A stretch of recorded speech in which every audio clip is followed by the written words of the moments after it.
good evening. So I'm going to get started with our public hearing on our school safety plan.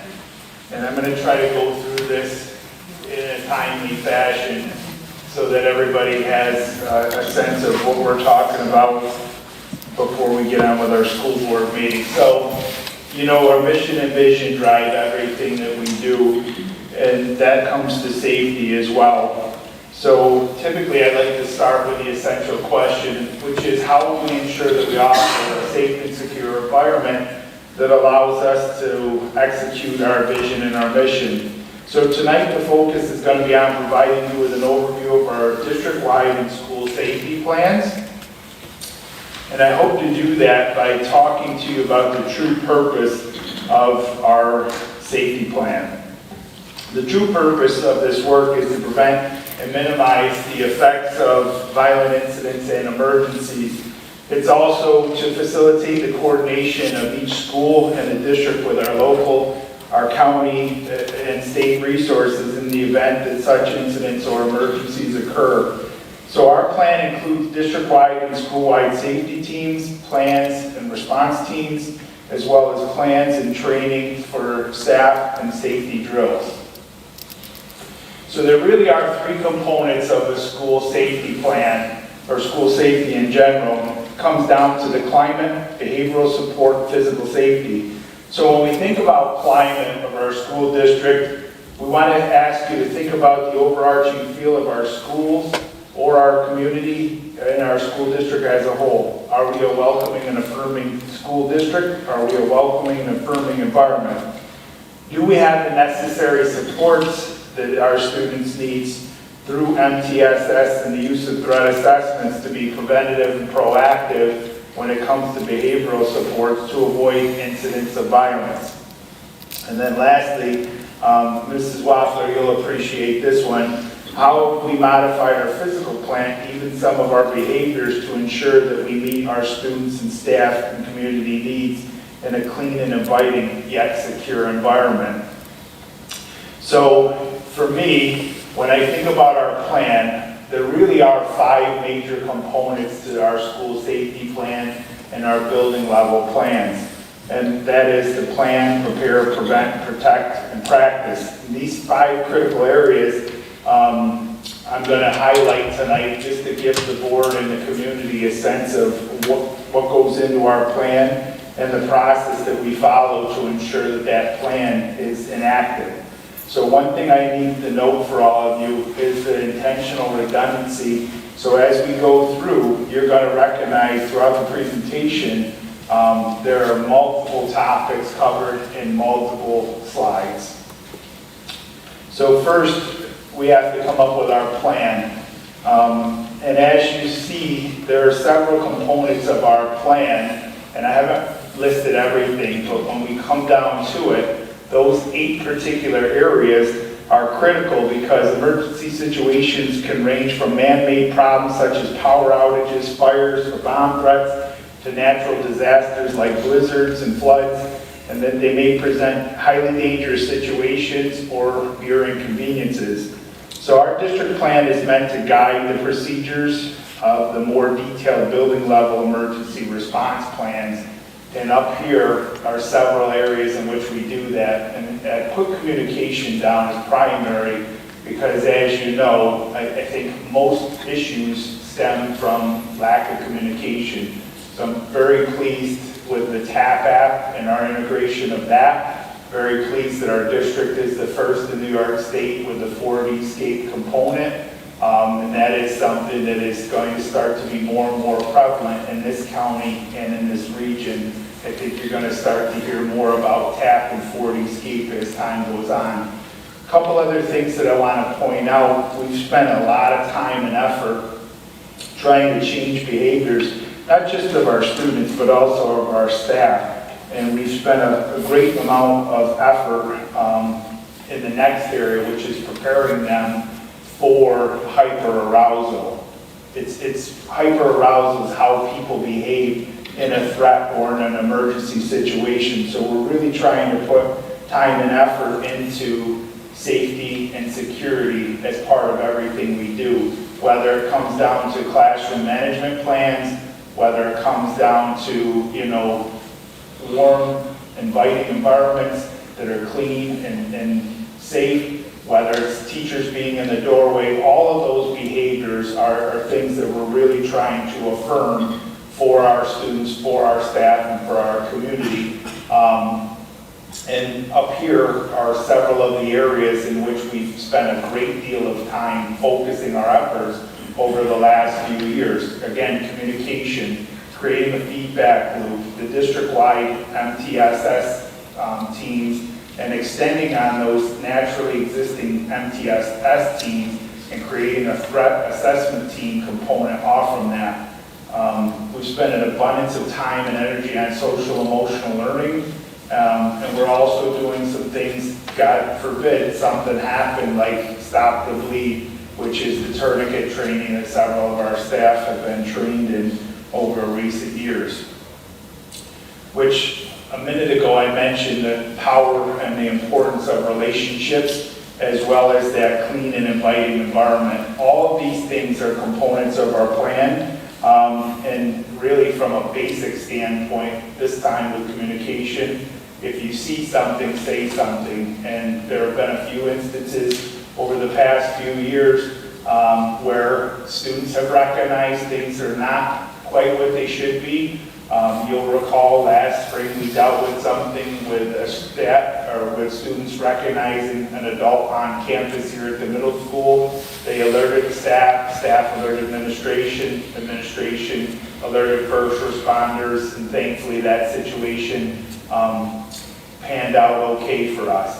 So whenever we have something like that, it's a real situation, we try to bring that back as part of that feedback loop that I mentioned on the last slide. We debrief on all of that, and we take real scenarios and we exercise tabletop drills with our administrators, and we have them going through specific scenarios at staff meetings on a regular basis as well. And one thing that I'm particularly proud of is our building-based safety walks, where our facilities, school resource officer, and administrators walk together to identify potential hazards, hazardous conditions, or things that they notice are out of sorts. So all of those are meant to prevent anything from happening, whether it's from a beehive to a broken window, or even a van that they've noticed that's been parked in the parking lot for a few days and that hasn't moved, you know. So those are good things that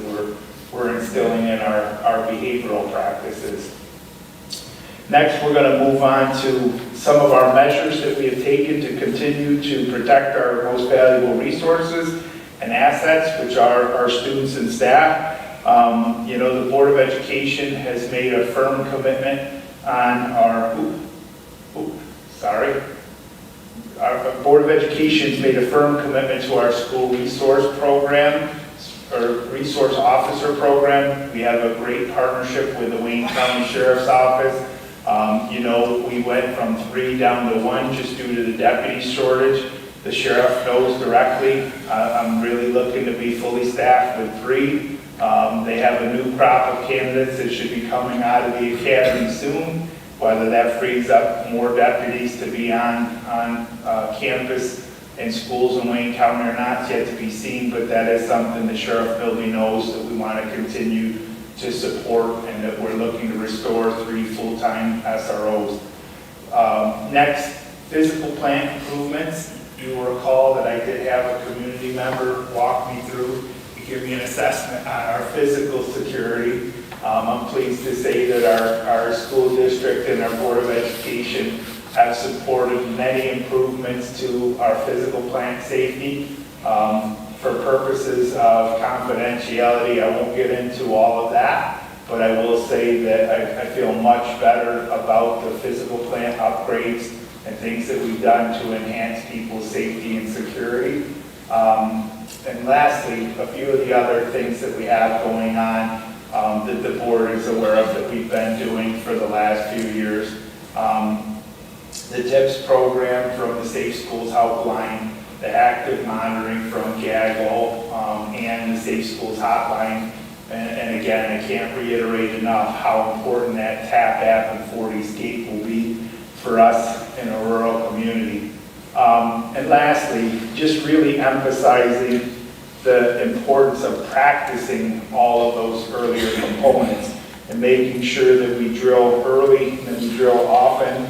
You know, the state asks that we execute 8 evacuation drills annually, and then 4 are lockdown drills. So the evacuation drills, typically in the past, we would know them as fire drills. That's still what they're called in layman's terms, but the state has enhanced that to call it evacuation drills. The drills provide us with an opportunity to assess whether our students and staff will be prepared in an actual emergency. That goes back to combating that hyperarousal. So a few things that we always look at when we debrief after these things. Are our systems effective? Are we debriefing with fidelity after each incident? And then do our building safety walks produce actionable items? The other part that I would say that is really critical for us is holding accountability standards for every time we do this. One thing that's a pet peeve of mine is when we go out for a fire drill and staff are talking and students are talking and they're missing critical information. That's something our administrative team has really been focused in on since last spring, and it's something that I have confidence will be reiterated to our staff when they come back in the fall. So that critical component of drilling and getting people into the practice of muscle memory as they go throughout these exercises, I think is really of critical importance. So for me, that's an overview of what we're doing on a general basis. The purpose for tonight was really just to highlight the work that we're doing to prevent and minimize the effects of violent incidents and emergencies, and that our hope is through our safety team and our plan that we can prevent anything from happening or mitigate circumstances as they go. Happy to take any questions from the board at this point in time if there are any. Jason? Sheriff, will be giving you any sort of idea what the chances are of having 3 SROs this year or possibly next year? He has not. I know that they have 2 different academies going right now, and I try to get updates on those regularly because they have one that I believe is the Finger Lakes, and I don't recall where the other one is at, but there's a group in the academy right now, but he hasn't really committed to anything. Are there any comments from the public? Any feedback, Mrs. Wofford, you want to give me? Thank you very much. I appreciate that. Yes. Oh, my first question is, were there changes from the last time we had the plan brief?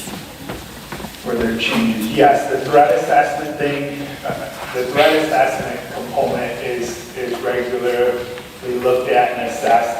Instead of creating a separate team entirely, we've enhanced the MTSS because we felt like we had all the players that are there. Through TAP-AP's parent company, Clips, we're doing more to work on the reunification side of things and identify specifically where people are supposed to relocate for on-campus and off-campus emergencies. And one of the things that I would hope that we're able to execute this year as part of our early release drill would be a reunification on campus to mimic an incident and then depart from there and then carry on. So yeah, that work is going. And then I'm pleased to say that several of the administrators yesterday went through a first aid, CPR, and AED training to make sure that given those circumstances, they're prepared given the nature of what they could be walking in and dealing with. So yes, it's an ongoing thing, and each month it will continue to enhance. And I would say you met Brad earlier. He's played a vital role in this because his background in tactical approaches to things has been a very critical lens. So he's been a very integral part of our safety team as well. And I'm confident, although it isn't in the plan that I could find it, you include buses in this whole safety plan, do you not? Yes, and so you'll recall last week one of the things that we're doing with our staff, and we've opened this up for the rest of the Wayne County schools and Wayne Finger Lakes. We have a group that we've worked with to make improvements to our physical plant. They're coming down and working on transportation-specific safety training, because last year during our fall superintendent's conference day, we had a bus driver come up to me and ask me a very good question. It's like, what have you done for us? You know, we've done these drills, you guys have us work on things, we do the training the first couple of weeks, but what have you done to ensure we're safe, given the nature of we're the first to see them, we're the last to see them, and that's when we started our research, and we're working with a highly trained professional team to come in and do that, and that's actually happening here next week at the middle school on Tuesday. So all of our drivers, Todd's entire staff will go through that in the morning session, and then in the afternoon session, 2 people from the other Wayne County schools as well, and 2 people from Wayne Finger Lakes BOCES will be here going through that training, because our goal isn't really to hold on to the information that we're able to gain. It's to share it, because we feel like as a county, we want everybody to have the same assets and resources. So I'm excited that North Rose-Wolcott is leading that. Great. That's good. I'm glad to hear that. And I know we had a couple of pretty close calls with buses during the last school year, so Yep. I'm sure Todd will be all over that. I've got a few more questions about the plan itself, but nothing that would dissuade me from voting on it. So it's a good plan. Thanks, Mike. Yep, thank you. Anything else? Okay, just to keep us moving along, because I know that my superstars just came in just a minute ago.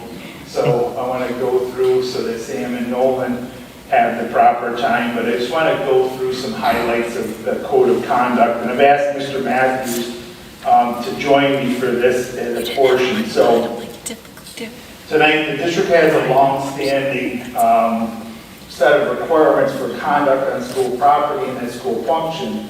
These requirements are based on the principles of civility, mutual respect, citizenship, character, tolerance, honesty, inclusivity, and integrity. So if you could hit the hyperlink, Tina, please. You know, this is found on our website. So tonight I'm presenting to you some edited stuff from last year's plan. The board in the board meeting will have to approve the code of conduct for our edits to take hold and to be present. And if it's not, you can't do the hyperlink, don't worry about it. But you're voting on a plan that was edited and put in front of the community, handed out in each of the buildings, mailed out, and then accessible on the web. But we know that there's an ongoing effort to continue to enhance that. So tonight, I'm going to spend some time talking to you about our expectations for reasonable behavior by students, staff, district personnel, parents, visitors, and why it's essential to everything that we do. You know, the code of conduct applies to all aspects of our school community, including those students, school personnel, parents, and visitors. And I'm particularly proud of one of the things that talks about the Board of Education and North Rose-Wolcott being committed to providing a safe, supportive, orderly school environment where individuals are treated with respect, students may receive, and district personnel may deliver quality educational service without disruption and interference. So that is an ongoing effort. You can go back to the PowerPoint, please. So you'll recall that in 2020, we had our council do a full-blown revision of this. And so when our attorneys got a hold of that, you know, they did a full-blown revision. They changed a lot of things that really needed to be updated because it hadn't been addressed in quite some time. So since that time, we've made edits in 2021, 2022, and in 2023. And really, I think this graphic kind of shows what our code of conduct does. The code of conduct is the canopy of our umbrella. It's the overarching guide for our faculty handbooks, our student handbooks, our athletic and extracurricular handbook, and it encompasses policies and regulations. And policies would be something that the Board of Education reviews, supports, and endorses. Regulations would be something that the State Education Department puts out to us.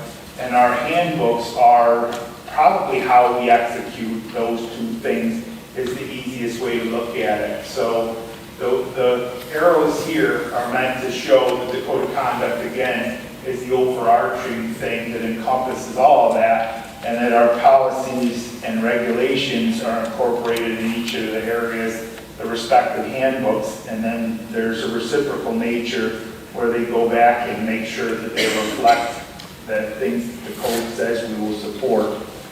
So getting into the support and implementation of this, you'll recall that a few years back there became a state mandate in the law where DASA had to be present in everything that we do. There had to be clear-cut evidence that we were doing training. The climate and culture were very important to, safety and security, but they're also important for emotional safety and security. And the states put some specific regulations in to combat bullying type behaviors and truthfully ensure that every staff member that works for a public school goes through a mandated training annually to update and be on point when it comes down to being responsive to student needs, whether they're an aide, a staff member of the cafeteria, teacher, administrator, we all go through the same training.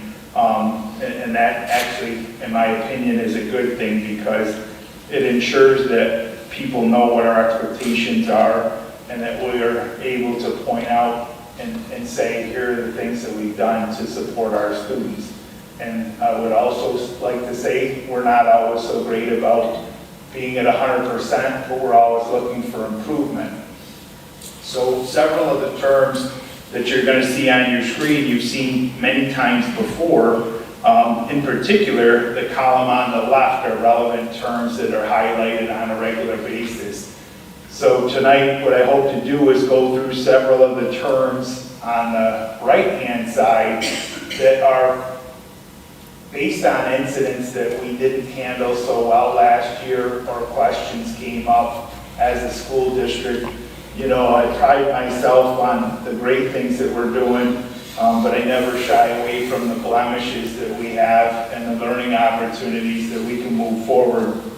So I want to talk to you about those relevant terms and expand on those, and I'd be happy to take any questions as we go through these so that we're all on the same page from the board or anyone in the public as well. So first and foremost, with the code of conduct, it seems kind of silly, but I think it's important that we point out what an actual disruptive student is. And that's somebody who substantially disrupts the educational process or substantially interferes with the teacher's authority within that classroom. A lot of time and effort is going into changing our culture so that our staff understand, actually, this is the students' building, this is the students' district, we're working here, and we're really putting a point of emphasis on being student-centered classroom and student-centered educators.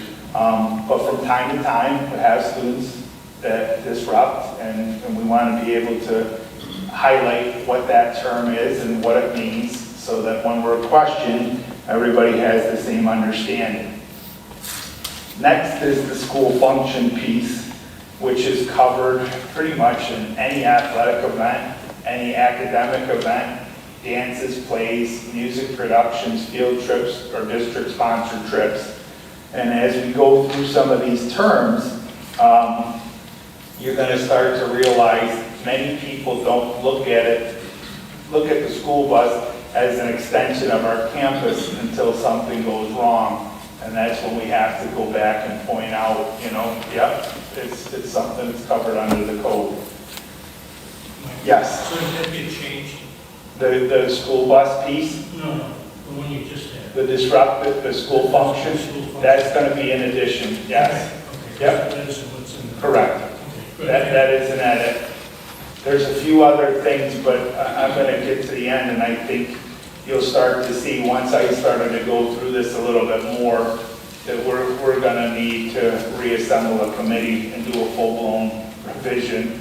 So anyway, this was a big item for us last year, unfortunately. And weapon under the Safe Schools Act, the Gun-Free Schools Act, specifically calls out guns. And then they go through a series, and I'm not going to read this to you because you're all educated and you all understand what a weapon is. And pretty much a student who's disruptive can turn anything into a weapon, I guess, if they wanted to.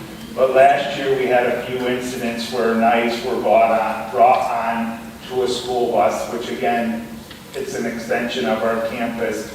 Our policy and our code of conduct at North Rose-Wolcott says under this act and under our policy, it's a minimum 1-year suspension.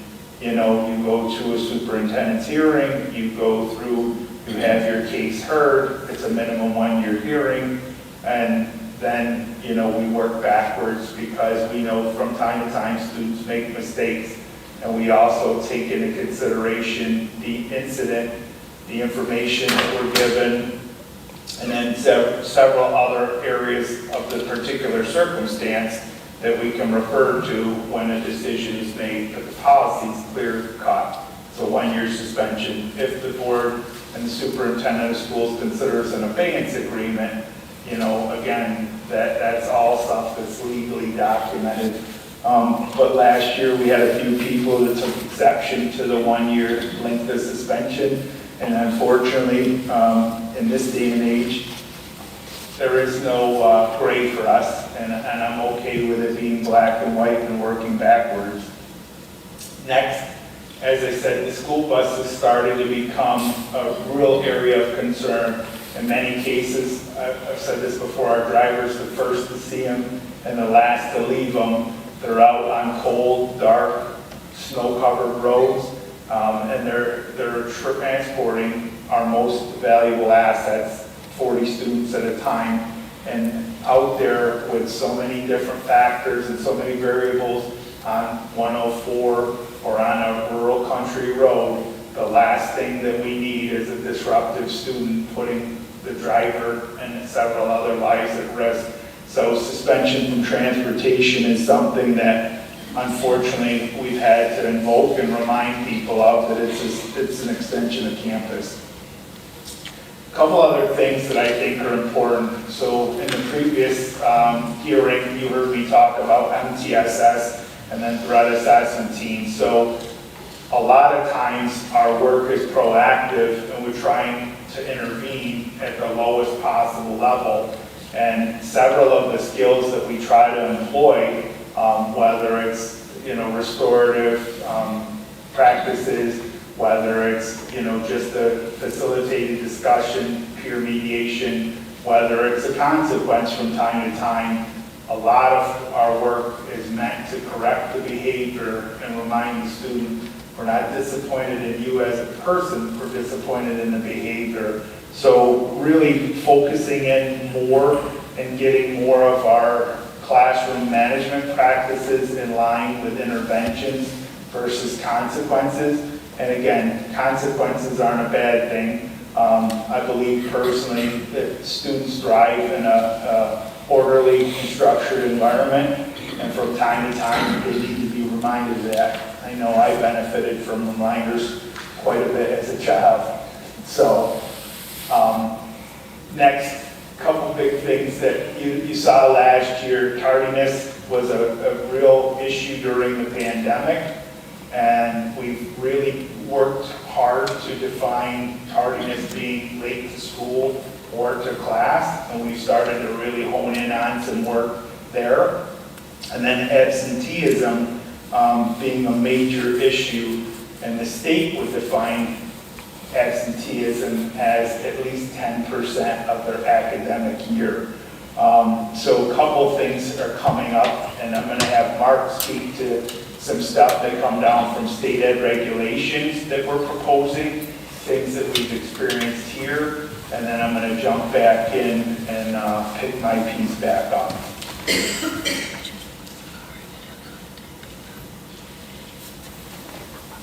Thank you.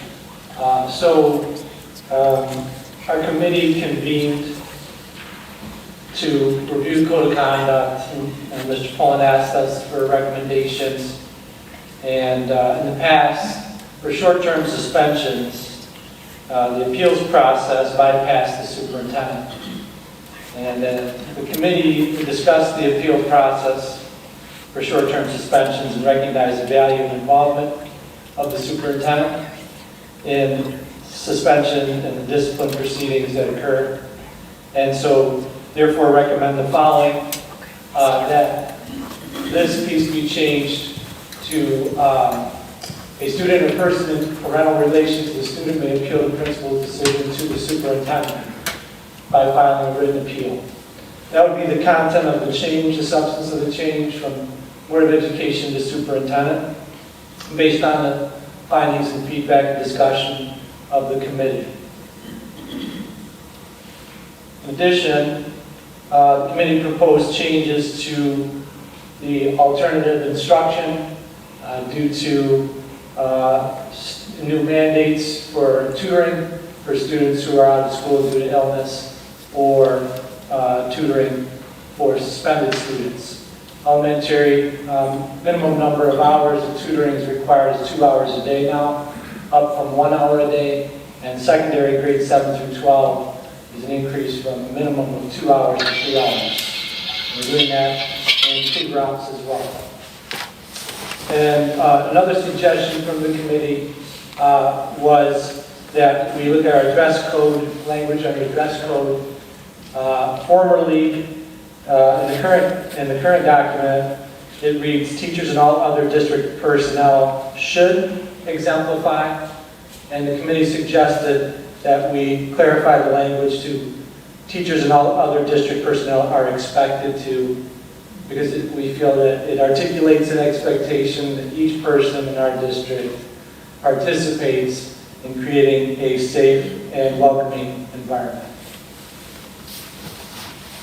So back to that, thank you, Mark. Back to earlier with the tardy and absenteeism. If you heard earlier in the presentation, one of the things that we really learned a lot from last year was how we communicated with our families and how many families have circumstances beyond their control.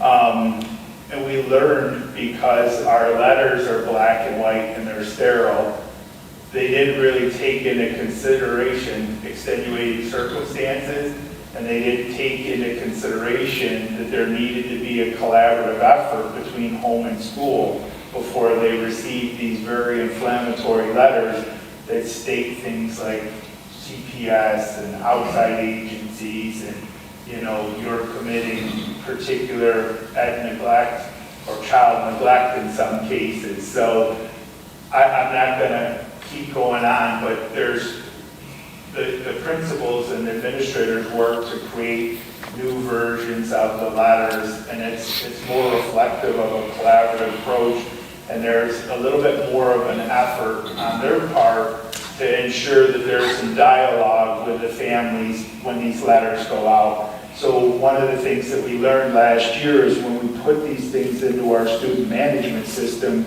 and there's a specific number, and that letter's generated, and then it's like lined up, they lick the envelope and they drop it in the mail, and there you go.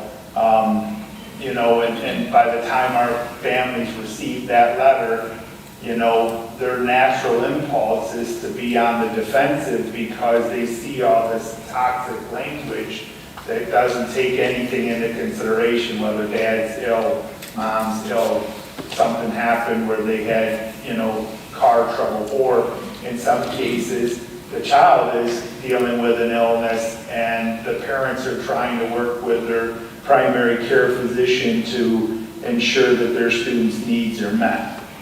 So that's the change that I think is worthy, and I think that is necessary. Also, this safety plan I didn't reference it last time, but it's part of our mandate from the state.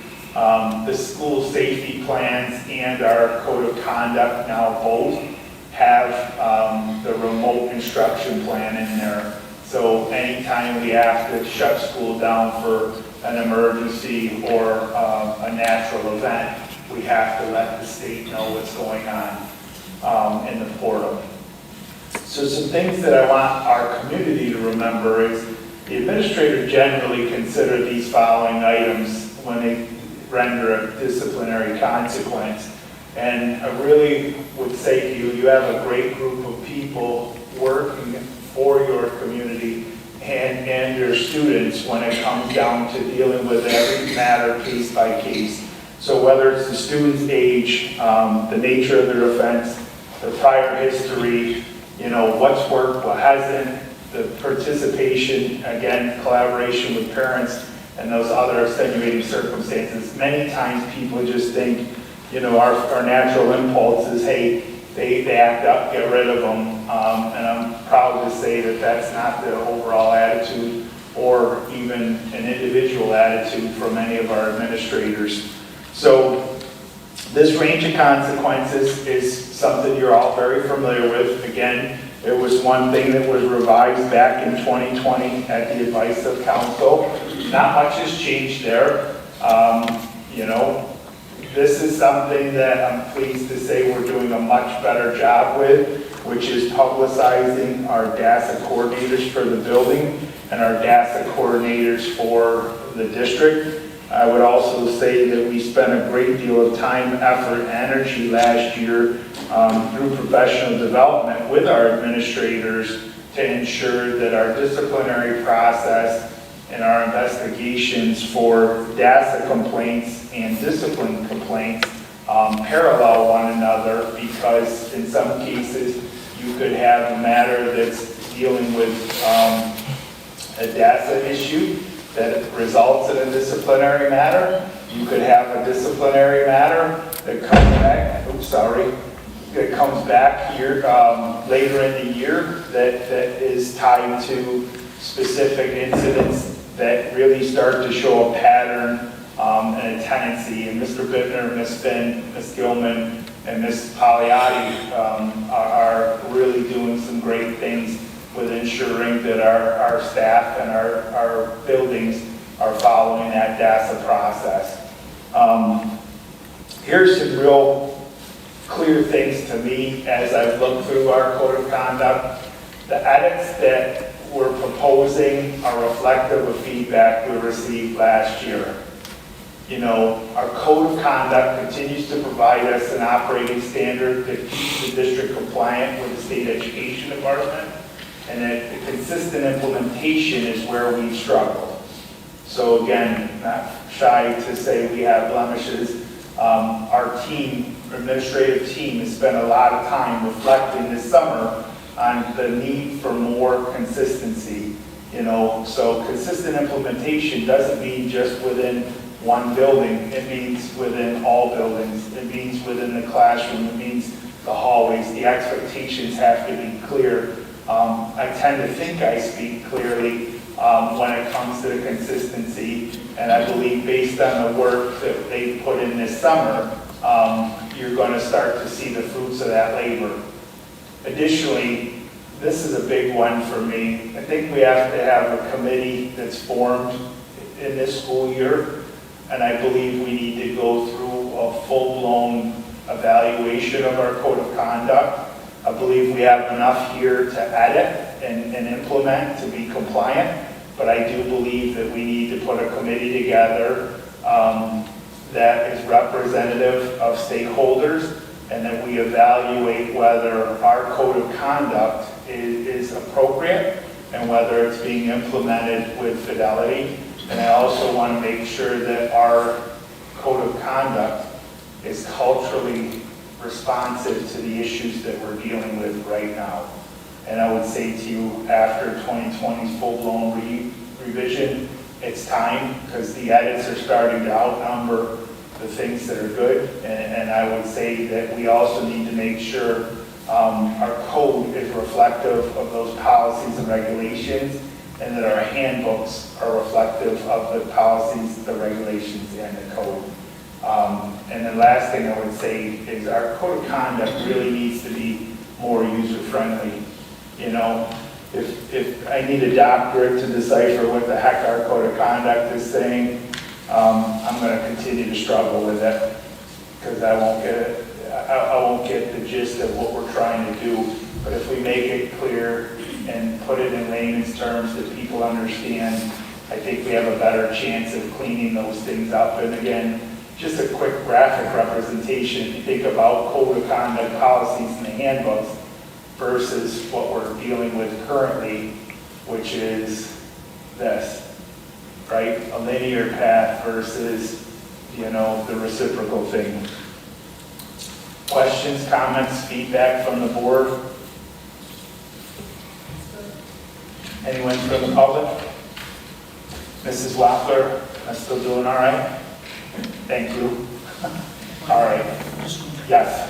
Knowing that we're approving the edits for tonight, are we going to be voting on the final product before it's printed and distributed to the public? Well, the edits that you're approving and the code itself, you will be voting on that right now, which will keep us compliant.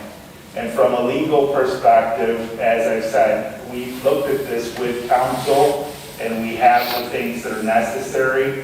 What I think you're being asked to do is approve the code which we operate under, and then understand that there will be a committee formed to look at this throughout the year. What I feel like has happened in the past, a lot of the regulations get mistaken for policy. A lot of policies get overlooked when it comes to, you know, implementation. And I believe that, again, we need to spend time and put effort into making sure we get this correct. So, long-winded answer, but you're going to approve the code as it exists with these proposed edits for the immediate start of school year. And then the committee will be formed and we'll put time, effort, and energy into it. And again, I look at real incidents and real issues, and every time something comes up, if people give me feedback, I will examine that with our code of conduct and make the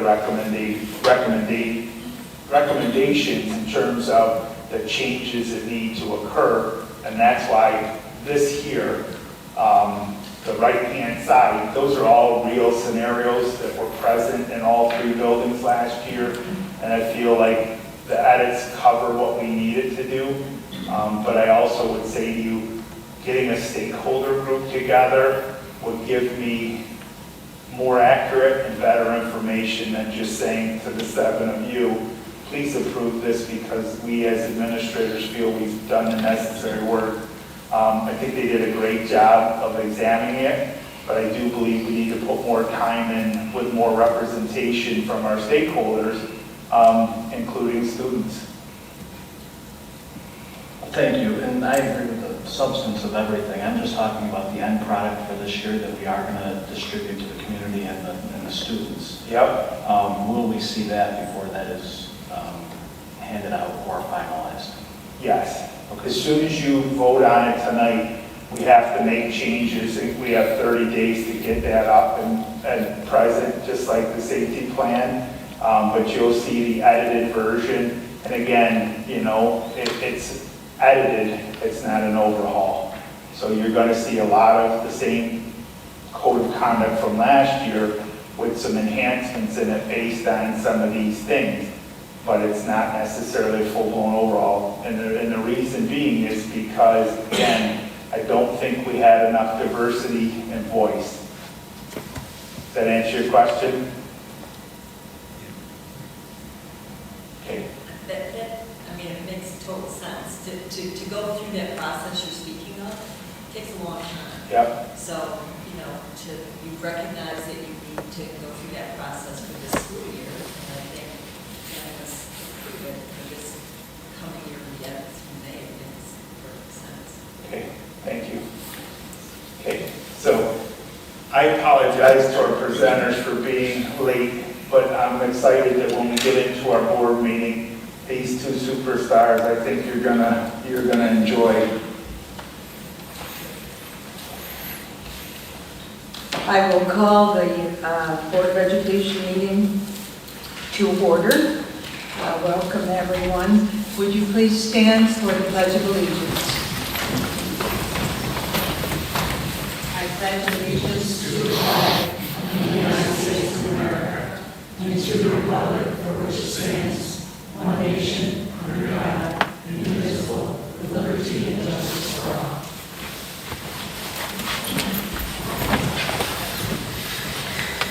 A motion, please, to approve tonight's agenda. Tina and Shelley. Any discussion? Then all in favor of approving the agenda? Motion is carried. We'll move on to the presentation. Mr. Pullen, would you like to do the introductions? I would love to do the introductions. So Sam Nolan, if you'd come up to the podium, that would be great. So I'd like to welcome Sam Collins and Nolan Bishop to the podium. These are two of our fine P-Tech students. Looks like Nolan got a haircut since the last time I've seen him. He's a handsome guy. These two guys are absolutely phenomenal representatives of North Rose-Wolcott. Last spring, the board will recall that I had the opportunity to go over to Newark when our technical ed programs were presenting, and I happened to stop and see Sam and Nolan, and what they were showing me that they were doing in class was absolutely phenomenal. And I happened to say to them, I want you to teach a class for me this summer. And I think they both thought I was full of something. And they meant ideas, right? Full of ideas.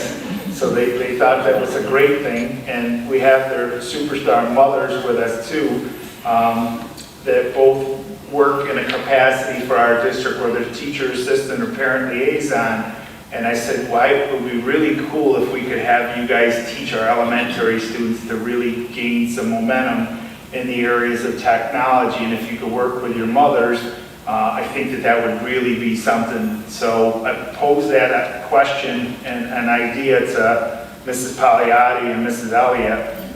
And then they reached out to Mrs. Bishop and Mrs. Collins, and our guys presented to our elementary students, and by far the feedback that we received from our students was that this was the best offering that they've had, whether it comes down to lift or 21st century or anything.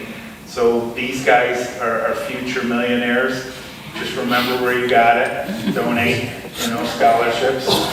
So the things that they're creating are phenomenal. So I just want Sam and Nolan to present to the board, because once their school year starts, they're involved in other activities, and the bulk of their day is spent at the P-Tech campus in Newark. So I figured let's strike while the iron's hot before they start back to school. So I'm going to turn it over to them and just say really proud and thankful for both of you coming tonight and doing this, and actually really excited about where your futures are heading.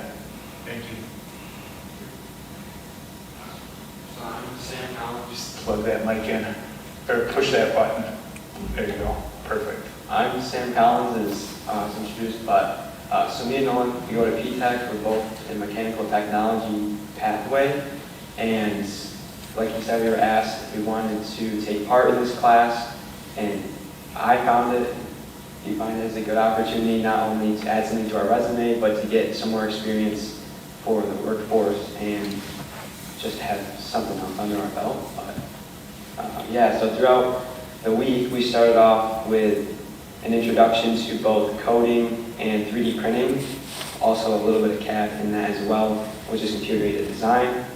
And we did that with a few videos, one of 3D printing and a video of coding. Then we showed them our personal printers, which we had running, went over safety, different things you can do in the future with this information, or things that you're going to be learning throughout the week. And then in the later days, we set up 3 different coding activities for them. Yeah.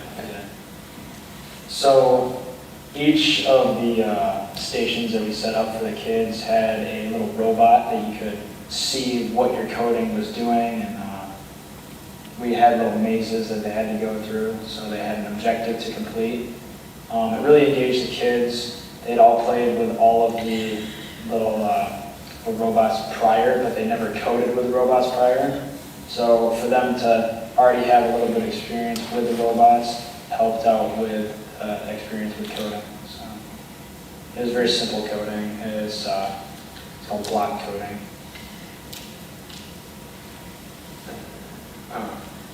And on the side of 3D printing and CAD, we would take one kid aside, just one at a time, and then they would design their own keychain. They would put their name, whatever shape they wanted, size it, and then once that was done, I would show them how it's saved, and then talk about how it's transferred over to a 3D printer. Once we did all that, we would then actually print them, and they were able to take them home. Like the next week, they all got them, and they were really excited about them, so I hope they can remember that. But yeah, so the CAD software we used was Tinkercad, which is a very introductory level class, or I guess system to work with software, and I think it was great for them to be able to visualize it and then be able to hold what they actually designed.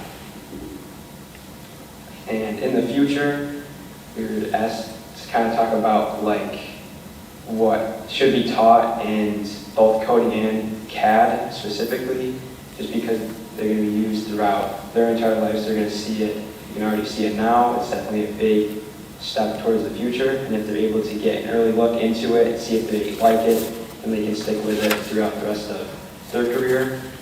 To do that, for the 3D printing and CAD side of things, I would recommend getting some 3D printers. I know there are a few that had issues in the past, but with the 3D printers, they're able to take a design and actually print and hold it, which is very important, especially for younger ages, to keep them both entertained and have a goal in mind, something they can actually like take home with them. And then later on, we'll learn prototyping and stuff like that, which we've both done in PTAC. So for the future of coding, so they had already played with the robots, just playing around. If we were able to like implement some sort of objective for them to complete and actually have them code, and like a teacher supervise them, and even like in a study hall, that'd be amazing. I think the main thing just with teaching is just to really introduce them to both CAD or other computerware that's they're going to be designing, even if it's 2D designs, which you can do with architecture. But with the coding side, if it's block coding, there's many different websites out there that just have a whole lesson plan already set up. You just kind of let them roam free, and they'll learn as they need. So the kids that can progress faster can, and some kids that might need more help can get that help, and no one's just kind of being stuck behind, or no one's being pushed too far. So are there any questions or comments? Linda? Linda?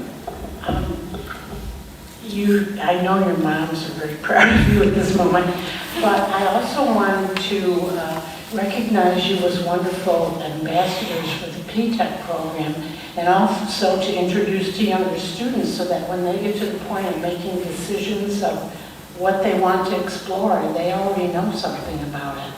Thank you. Thank you. You mentioned the program that you used for CAD. It wasn't SketchUp, was it? No, we used Tinkercad. Okay, is that like a more basic program than SketchUp? I'm not too familiar with SketchUp, Oh, okay. but Tinkercad, it's a lot more of drag and drop, so it's very easy to see the final product, or actually just take a piece. For example, you can have, like the keychain blank is what I use, and then they would bring the text box down, and then whatever shapes they wanted on top of that. Cool. I think this is pretty fantastic. I don't think you know that I had 2 students in school in Hong Kong, and it wasn't until they were in their high school that they did any of the same work which you provided for our elementary students. So I think that's fantastic. And if I may, Mr. Pullen, I'd also like to brag about these 2 in one more way. They were both our American Legion representatives at Boise State this year, so good idea.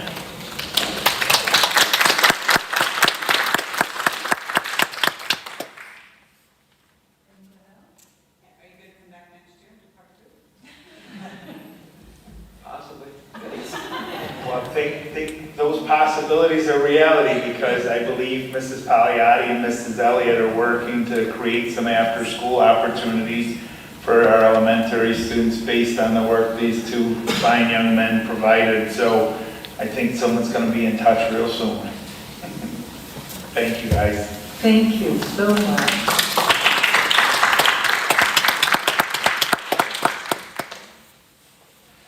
Little kids love learning from older kids, don't they? It's grand. We move on. Is there, Tina, any public access to the board tonight? No, there is No? none. All right, we move to the consent agenda. A motion, please, to approve the consent agenda. Linda? Second, Tina? Any discussion or questions? Your consent agenda goes all the way through page 8. Paul? Yeah, I'd like to pull item F for individual vote. That's the code of conduct that we just were discussing. Yes? What was your question? I'd like to pull it so that we can do an individual vote with it. Oh, all right, yes, we pulled that, we'll take care of that at the end. Anyone else? All right, all in favor of approving the consent agenda minus F, the code of conduct? The consent agenda is carried. We will now take the code of conduct. Motion, please, to approve the code of conduct. Shelley? Second? Linda? Discussion?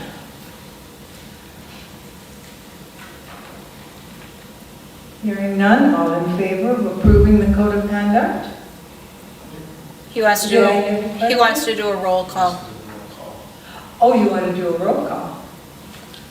Cinda? Yes. Yeah, I'll make a comment. Yeah, I approve of everything that we've seen tonight, but I'm also very, very familiar with the written code of conduct, and I'm unable to vote to approve it, so that's why I wanted to do an individual vote. Oh, all right. Tina, would you call the roll, please? Can we continue discussion? Pardon me? Can we continue the discussion? Sure. Jason? Is there a way that we can get grammatical and punctuation errors taken care of so that we can approve it unanimously this evening? Can we have that assurance? You could have that assurance, but I mean, if you're going to go through it with a fine-tooth comb, I think it's up to the particular individual reader. If it's only grammatical and punctuation errors, I don't see why we can't make that accommodation. I believe that those edits have been made already based on the document that I was working off earlier. But again, I think that's up to the individual reader. So again, ambiguous answer, but from my perspective, I'd like to say yes, but if that's what's holding up the vote versus the content, there's a little bit more of a discussion that's needed there. We have a motion. Paul? Yeah, I just find this, I'm very familiar with it, and there's numerous things in the content that I can't vote for. All right. Is there, there is a motion on the floor. Is it necessary to have a roll call? John? Mr. Stansky, what in content? Do you want me to give you specific examples, John? Are they major? Well, I think they are. This is not grammatical. This has to do with, Yes. They are grammatical, but there are additions to grammatical. There's content errors. I mean, I can go through it if you want, but I think that's probably not worthwhile. Well, I think that it would be worthwhile to have it in discussion. I mean, Can you give us some examples? Sure. So I'm looking at to have everyone understand. We got an email copy this afternoon at about 3. So I haven't by any means had an opportunity to go through that with a fine-tooth comb, but what I did do is I took a really quick look at it, and the 23 errors that are on the policies and regulations page are still there. So I kind of went, I'd go any further, but it did go further.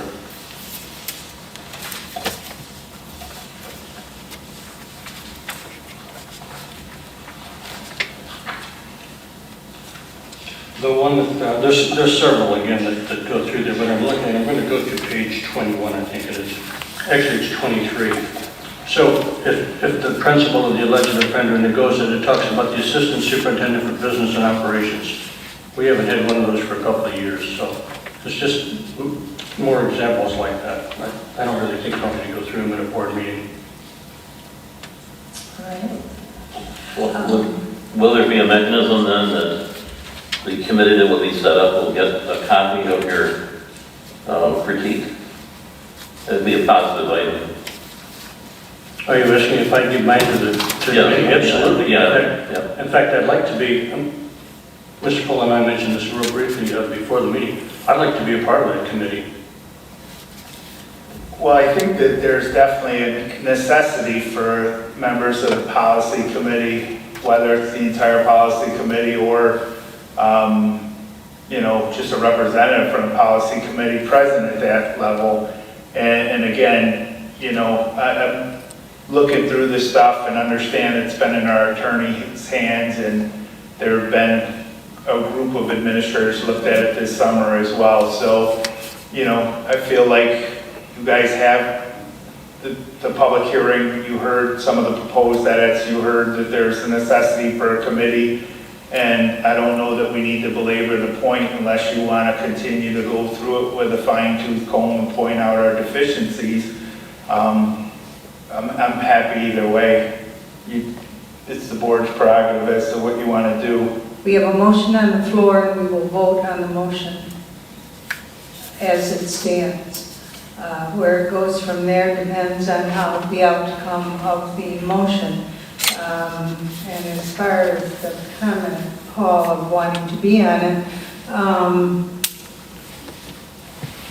I may be wrong, but I think we need to look at our policy on that, because it doesn't seem to me that I would call that a board member is specifically designated to be on the committee.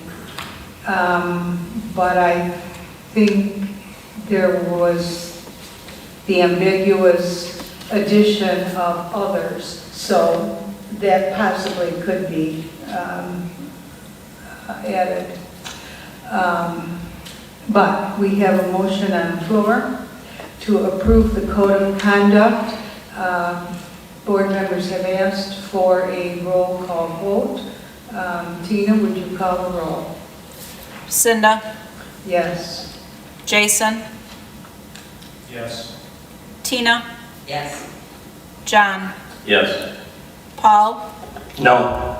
Linda, Yes. Shelley. Yes. Thank you, motion is carried. The motion is carried. I would assume, Paul, that your concerns are indeed valid, and that with the committee working on this this year, that those sorts of things will all be cleaned up. And I'm certain that before we vote on the next version, that we will all receive a copy to read ahead of time before we're asked to vote on it. So that motion is carried. Back to the agenda. Is there any good news that anyone would like to share? We've certainly had a lot of good news this evening when we had dinner with the new teachers and staff who have come come to be on board for this new school year.